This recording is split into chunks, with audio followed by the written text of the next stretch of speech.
ഇന്നൊരു സ്പെഷ്യൽ തന്തൂരി ചിക്കനാണ് ഞാൻ ഉണ്ടാക്കാൻ പോകുന്നത്. ഒരു ഗ്രീൻ മസാല വെച്ചിട്ടാണ്. അപ്പം അതിനിതാ പുതിന, ഒരു കുടം വെള്ളുള്ളി, മല്ലിച്ചപ്പ് ആവശ്യത്തിന്, ഒരു രണ്ട് ചെറിയ പീസ് ഇഞ്ചി, 2 പച്ചമുളക്. അപ്പം ഇതൊക്കെ നന്നായി പേസ്റ്റ് രൂപത്തിൽ അരച്ചിട്ട് വരാം.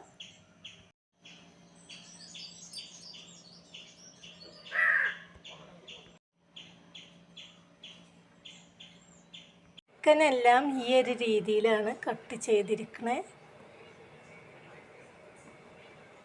നന്നായി കത്തി കൊണ്ട് വരഞ്ഞ് കൊടുക്കണം.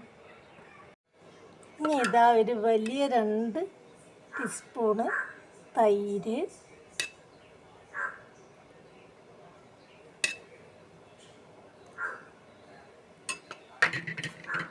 ഒരു 2 ടീസ്പൂണ് ചെറുനാരങ്ങ നീര്, പിന്നെ നമ്മൾ അരച്ച് വെച്ചിട്ടുണ്ടല്ലോ പച്ചമസാല, ഇഞ്ചി, വെളുത്തുള്ളി, മല്ലിച്ചപ്പ്, പുതിന, പച്ചമുളക്, അത് ഒരു 3 ടീസ്പൂണ്.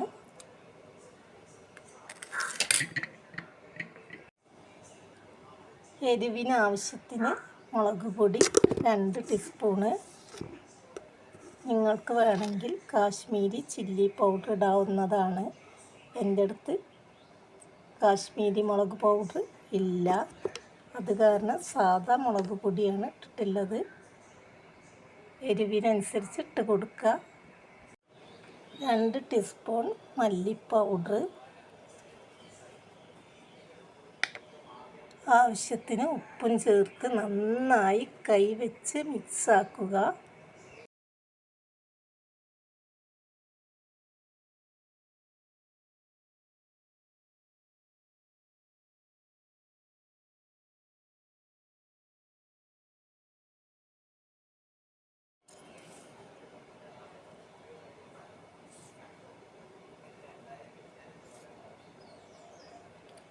ഈ ഒരു മസാല എല്ലാം നമുക്ക് ഈ ക്യാബേജിലേക്കും ഇട്ട് കൊടുക്കാവുന്നതാണ്.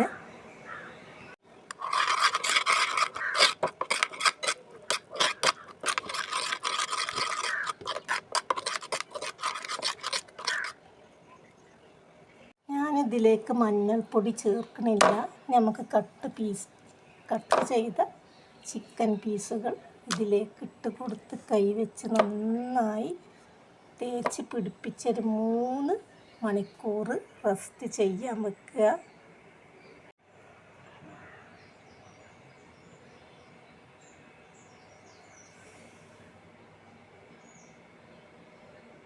ഇതാ ചിക്കൻ 3 മണിക്കൂറൊക്കെ കഴിഞ്ഞു.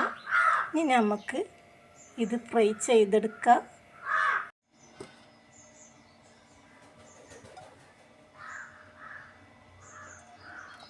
വളരെ കുറച്ച് ഓയിൽ ഒഴിച്ച് കൊടുത്താൽ മതി.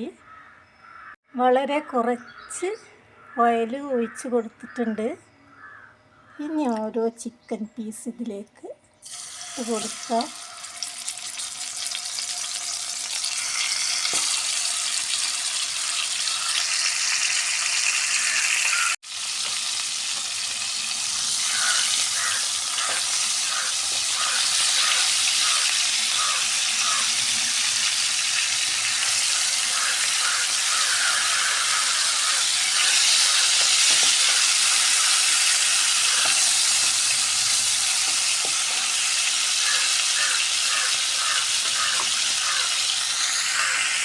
നമ്മുടെ ഗ്രീൻ മസാല ചേർത്ത തന്തൂരി ചിക്കൻ തിരിച്ച് മറിച്ചൊക്കെ ഇട്ട് നന്നായിട്ട് വേവിച്ചെടുക്കുക.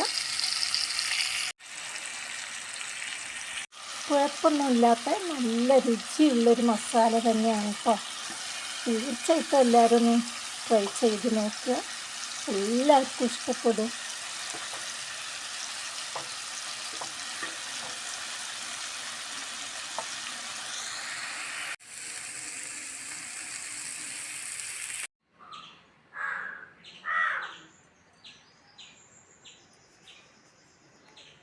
ഇപ്പം നമ്മുടെ തന്തൂരി ചിക്കൻ എല്ലാം റെഡി ആയിട്ടുണ്ട്.